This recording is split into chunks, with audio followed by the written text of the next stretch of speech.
Tu ouvres la Bible et tu lis. Et il comprend. Selon ce que moi je comprends,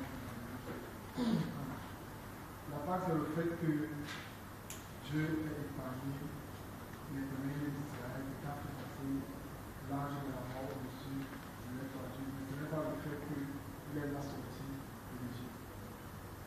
Il célèbre pendant la Pâque. Suis bien.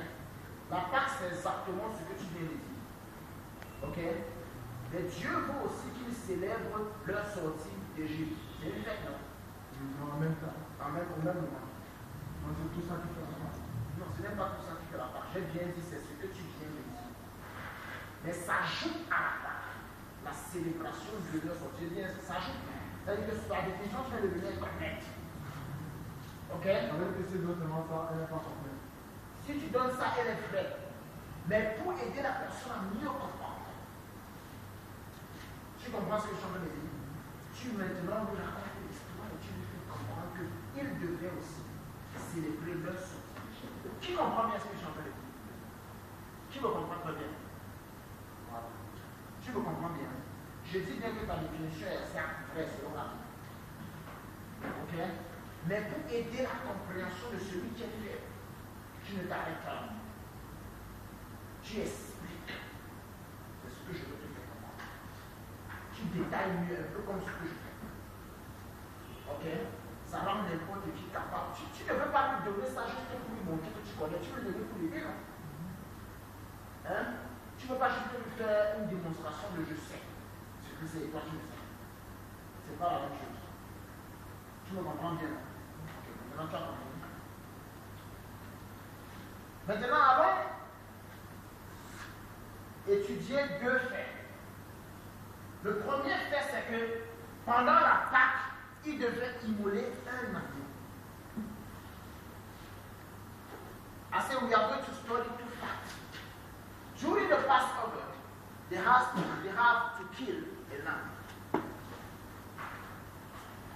Do you understand me? Et le deuxième fait, c'est qu'il devait célébrer la Pâque pendant 7 jours. Dieu a créé le monde en 6 jours et le 7e jour, c'est repos. I say God created, the second fact is they have to celebrate the Passover for 7 days. God created the world 6 days and 7 days to rest. But that is not really the matter because I have already given here the definition of the number 7. Ce n'est même pas la définition parce que ici, je ne peux pas m'arrêter là parce que je sais que les gens que j'ai ici sont quand même déjà partis du passé, ils connaissent la définition du nouveau 7. C'est ça, non? Ça veut dire que Dieu nous montre que la Pâque, c'est quelque chose qui va être célébré indéfiniment. Meaning that God is showing them that the Passover is something that will always be celebrated as long as the earth is earth. Is it really the Passover just? Talking about the little son. Seven mean what? They rise and fall 7 times, 7 times. Mean that from the day you get born again until your day you will just fall 7 times.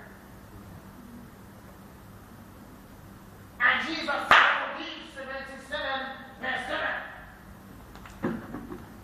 7 means always. Means that the rising will always fall and it will always get up. You